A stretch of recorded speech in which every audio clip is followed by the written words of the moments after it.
Hello everyone. आज के इस वीडियो में हम देखेंगे डीएवी क्लास 11th का इकोनॉमिक्स का पेपर, जो कि आज आपका हुआ था 6 तारीख को। ठीक है, 6 मार्च को हुआ था ये पेपर इकोनॉमिक्स का, आपका क्लास 11th कॉमर्स का ये। तो यहाँ पर आप देख सकते हैं कि क्वेश्चन पेपर में एक छोटा सा करेक्शन था। क्वेश्चन नंबर 9th में ये पूछा गया था करेक्शन में, sum of the deviations about the mean is. तो यहाँ पर 4 ऑप्शन आपको दिए गए थे, मैक्सिमम होगा, मिनिमम होगा, जीरो होगा या फिर 1 होगा। तो ये एक क्वेश्चन में बस करेक्शन था, तो ये ध्यान रखिए। चलिए अब डायरेक्ट बढ़ते हैं हमारे आंसर की तरफ। तो यहाँ पर आप ये देख सकते हैं, ये आंसर की है क्लास 11th इकोनॉमिक्स का। सब्जेक्ट कोड आप यहाँ पर देख सकते हैं 030।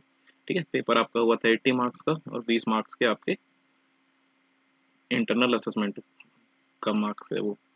और यहाँ पर देखिए ये मार्किंग स्कीम और हिंट टू द सॉल्यूशन, और यहाँ पर ये साफ साफ लिखा हुआ है कि any other relevant answer given here in but given not given here in but given by the candidate will be suitably rewarded.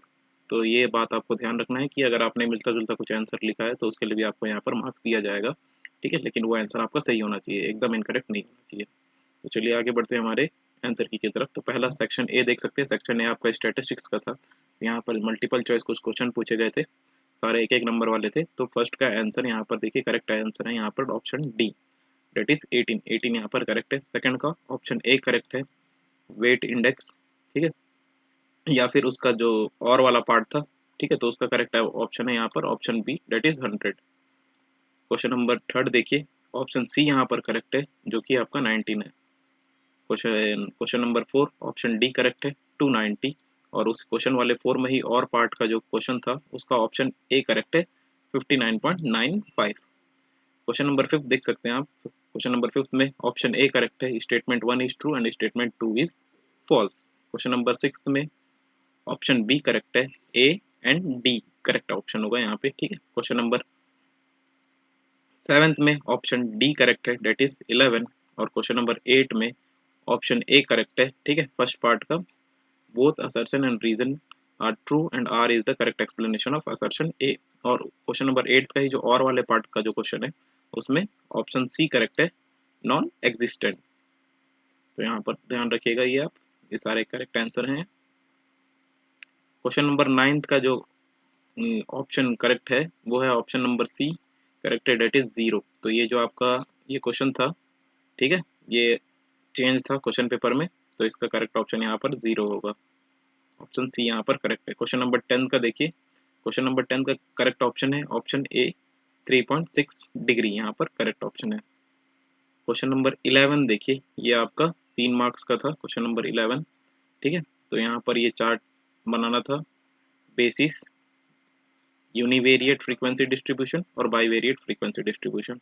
तो इनका आपको मीनिंग लिखना था, पर्पस लिखना था और इसके एग्जांपल्स लिखने थे। तो यहाँ पर आप देख सकते हैं कि क्या क्या होता है ये, और तीनों के लिए आपको एक एक मार्क्स थे। मीनिंग लिखने के लिए 1 मार्क्स, पर्पस के लिए 1 मार्क्स और एग्जाम्पल के लिए 1 मार्क्स। तो यहाँ पर आप मार्क्स का डिस्ट्रीब्यूशन साथ में देखते चलिएगा कि किस तरीके से मार्क्स का डिस्ट्रीब्यूशन हो रहा है। क्वेश्चन नंबर 12 का देखिए, करेक्ट ऑप्शन करेक्ट आंसर यहाँ पर दिया हुआ है। ठीक है, the government and the policy maker uses statistical data to formulate suitable policy of economic development। तो इसके बारे में एग्जांपल भी यहाँ दिया हुआ है, और ये देखिए 1.5 मार्क्स का था। तो अगर आप ये डेफिनेशन लिखते हैं और साथ में एग्जांपल लिखते हैं तो डेफिनेशन का 1.5 मार्क्स और एग्जांपल का 1.5 मार्क्स, तो ओवरऑल आपका यहाँ 3 नंबर कवर हो जाता है। और क्वेश्चन नंबर 12 का ही और वाले पार्ट का आप यहाँ पर देख सकते हैं, स्कैरेसिटी। स्कैरेसिटी के बारे में आपसे पूछा था, तो scarcity is the root cause for all the economic problem. तो यहाँ ये देख सकते हैं करेक्ट ऑप्शन, यहाँ करेक्ट आंसर यहाँ पर लिखा गया है। आप इस आंसर को एक बार पढ़ लीजिए, आपको पता चल जाएगा कि आपने करेक्ट लिखा है कि नहीं लिखा अपने आंसर शीट पे। साथ साथ यहाँ पर देखिए एक्सटेंडेड डेफिनेशन यहाँ पर दिया हुआ है उसका।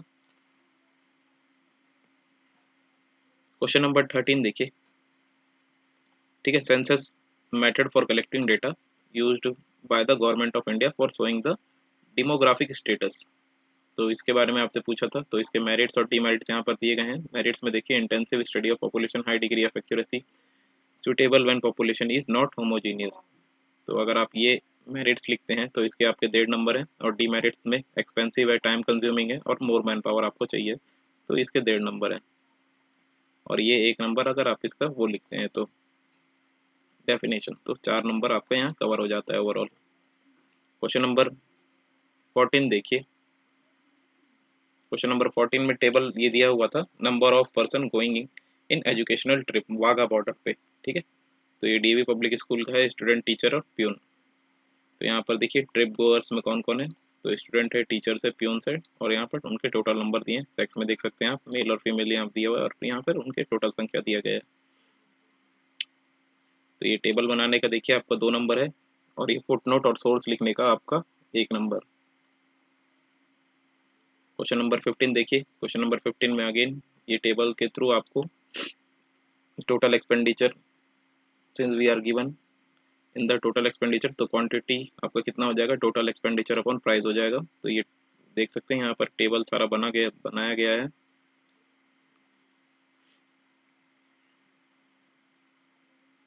यहाँ पर देखिए लेस्पेरिस मेथड से इसको निकाला भी गया है। P01 का वैल्यू 140.42 आ रहा है, और पास्चे मेथड से इसका वैल्यू P01 का कितना आ रहा है, 139.70। तो ये आपका करेक्ट ऑप्शन होगा यहाँ पे।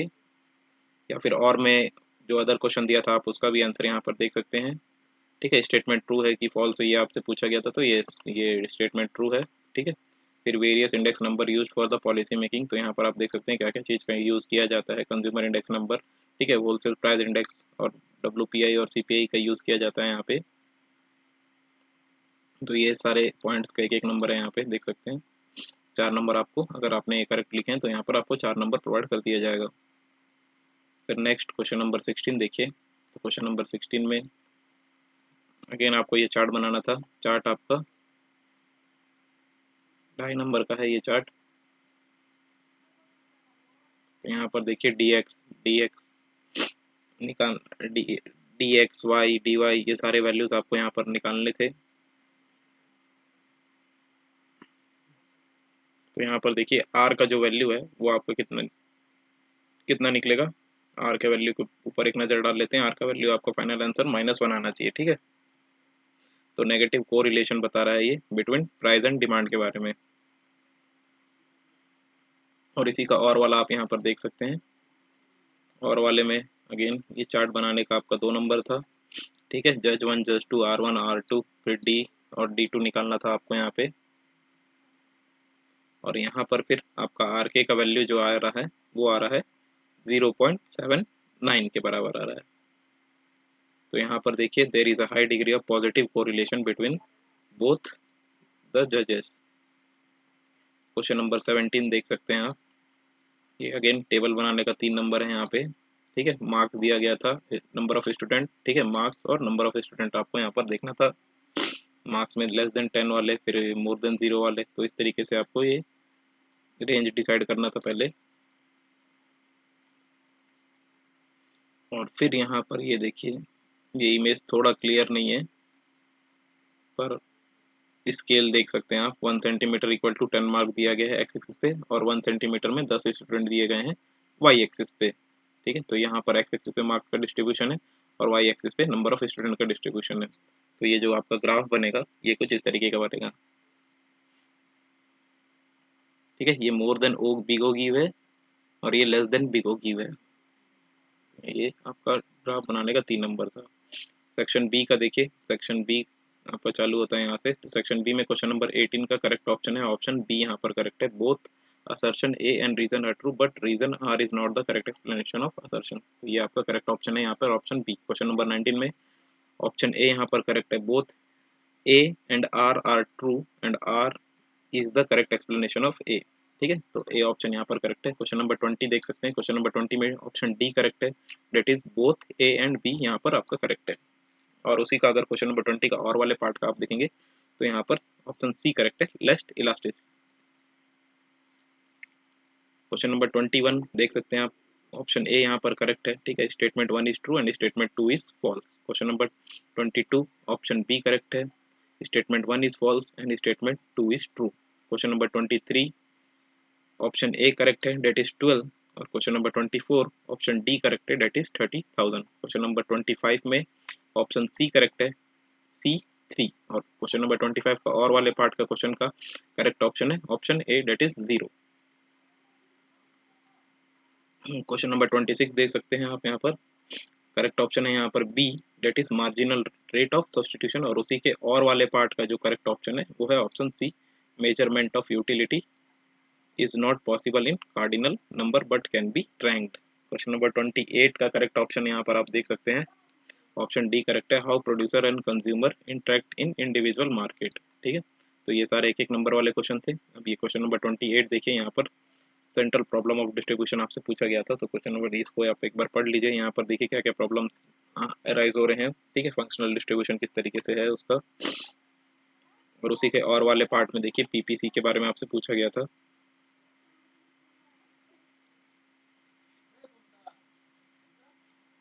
क्वेश्चन नंबर 29 का आंसर आप यहाँ पर देख सकते हैं, the demand curve for train travel will shift to left marginal. ठीक है, बीइंग इंफीरियर गुड। ये आप इस तरीके से इसके आंसर राइटिंग आप यहाँ पर कर सकते थे, और ये 1.5 नंबर का है। देखिए आप यहाँ पर ओवरऑल, फिर अगर आपका ओवरऑल आंसर करेक्ट है तो आपको यहाँ पर 3 नंबर प्रोवाइड कर दिया जाएगा। ठीक है, या फिर अगर कोई अदर रिलेवेंट एक्सप्लेनेशन आपने दिया है तो वो भी कंसिडर यहाँ पर किया जा सकता है। ठीक है, तो यहाँ साफ साफ लिखा है, any other relevant explanation by the student will be considered. Question number 30 देख सकते हैं, ईडी का जो वैल्यू है वो कितना निकल रहा है। ठीक है, डेल्टा क्यू आपका 60 यूनिट्स निकल रहा है, और न्यू क्वांटिटी जो होगा वो आपका 40 प्लस 60 यूनिट होगा, डेट इज 100 यूनिट। तो ये आपका 4 नंबर का न्यूमेरिकल था एक। क्वेश्चन नंबर 31 देखिए, क्वेश्चन नंबर 31 में ऑप्शन ए यहाँ पर करेक्ट है फर्स्ट का। ठीक है, फॉल्स। ठीक है, all the points on the same indifference curve provide the same level of satisfaction. फिर सेकंड का बी, फॉल्स। बी का अगेन फॉल्स है, क्योंकि the bundles which cost exactly equal number of consumers money income lie on the budget line and not below it. ठीक है, third जो है वो है ट्रू है, because indifference curve never intersect each other. और डी अगेन यहाँ पर फॉल्स है, T U start decreasing when only when M U is negative. ठीक है, तो अगर आपने यहाँ पर इस तरीके से आंसर किया फॉल्स फॉल्स ट्रू फॉल्स, तो आपका सही होगा, तो आपको एक एक नंबर यहाँ पर मिल जाएगा, और ओवरऑल 4 नंबर यहाँ प्रोवाइड कर दिया जाएगा। ठीक है, इसी में और वाला जो क्वेश्चन था यहाँ पर देख सकते हैं, consumer is in equilibrium when, यहाँ पर तो M U X upon P X equal to M U Y upon P Y. ठीक है, तो सब्सटीट्यूटिंग द वैल्यू, यहाँ पर आप देख सकते हैं वैल्यू को सब्सटीट्यूट करके कि M U X upon P X जो है वो ग्रेटर देन है, किससे ग्रेटर है, M U Y upon P Y से ग्रेटर देन है, तो यहाँ पर आपका कंज्यूमर इक्विलिब्रियम में नहीं है। तो ये आप एक बार इस देख लीजिएगा, ठीक, किस तरीके से ये काम हो रहा है। यहाँ पर एक्सप्लेनेशन यहाँ पर दिया गया है। क्वेश्चन नंबर 32 4 नंबर का क्वेश्चन था यहाँ पर। ठीक है, तो यहाँ पर आप ये इस तरीके का पॉइंट में आंसर ये दिया गया है। अगर आपने जब कभी भी आप आंसर लिखें तो उसे हमेशा पॉइंट में ही लिखने की कोशिश करें। ठीक है, लंबे लंबे पैराग्राफ को उतना पढ़ना पसंद नहीं करता, तो आंसर की भी उसी तरीके से डिज़ाइन होता है ताकि जो चेक कर रहा है उसको भी पढ़ने में आसानी हो। ठीक है, और आपका आंसर जो आपने लिखा वो भी थोड़ा सा कन्वीनियंट हो चेक करने में, अगर आपने पॉइंट्स में लिखा है तो ये 32 का ऑप्शन करेक्ट आंसर यहाँ पर आप देख सकते हैं। बहुत मल्टीपल पॉइंट्स यहाँ पर लिखे गए हैं, एक बार वीडियो पॉज करके आप इसे पढ़ लीजिएगा। क्वेश्चन नंबर 33 का देखिए, करेक्ट आंसर है यहाँ पे क्या है, टोटल कॉस्ट यहाँ पे कितना निकल रहा है। ठीक है, 14,000 है, और इसका फॉर्मूला आप यहाँ पर देख सकते हैं, number of worker into number wage per worker plus rent plus electricity charges plus cost of raw material होगा। सेकंड एवरेज कॉस्ट पुट है, तो average cost total cost upon output होगा, जो कि आपका बराबर होगा 70 के। फिर एवरेज वेरिएबल कॉस्ट, ठीक है, तो इसका फॉर्मूला देख सकते हैं, total variable cost upon output, तो इसका आंसर आ रहा है 65 के बराबर। फिर यहाँ पर देखिए टोटल वेरिएबल कॉस्ट 13,000 है, फिक्स्ड कॉस्ट 1000 रुपीज़ जो कि रेंट है आपका, और सिक्स में देखिए एवरेज फिक्स्ड कॉस्ट यहाँ पर पूछ रहा है, तो इसका फॉर्मूला है फिक्स्ड कॉस्ट अपॉन आउटपुट, जो कि आ रहा है आपका 5 रुपये के बराबर। क्वेश्चन नंबर 34 आप यहाँ पर देख सकते हैं। ठीक है, तो यूनिट्स ऑफ लेबर दिया है, TP AP x unit of labour MP दिया है, और यहाँ पर उसके फेजेस दिए गए हैं, लिखना था। तो ये अगर आप ये टेबल करेक्ट बनाया आपने तो आपको यहाँ पर 2 नंबर मिल जाएगा। ठीक है, रीज़न फॉर द फेज यहाँ पर दिया गया है, अगर आपने रीज़न लिखा है तो इसके लिए भी अगेन यहाँ पर 2 नंबर है। करेक्ट रीज़न आप इसको वीडियो पॉज करके एक बार पढ़ लीजिएगा। ठीक, तो यहाँ पर सारे फेजेस का यहाँ पर रीज़न दिया गया है, फेज़ 1 का ऊपर दिया गया था, यहाँ पर फेज़ 2 का रीज़न है, यहाँ पे देख सकते हैं आप। और इसी में फिर जो और वाला क्वेश्चन था, तो और वाले क्वेश्चन का जो टेबल था वो कुछ इस तरीके का है, लेबर एपी एमपी का यहाँ पर देख सकते हैं टोटल और ये देखिए फिर बी वाले पार्ट का, फर्स्ट का क्या है, एपी राइज हो रहा है, फिर सेकंड का AP will fall but it will remain positive, and third का AP will be constant and it's maximum point. तो ये था आज का इकोनॉमिक्स का आपका आंसर की। चलिए मिलते हैं नेक्स्ट वीडियो में, आज के लिए इतना ही, धन्यवाद।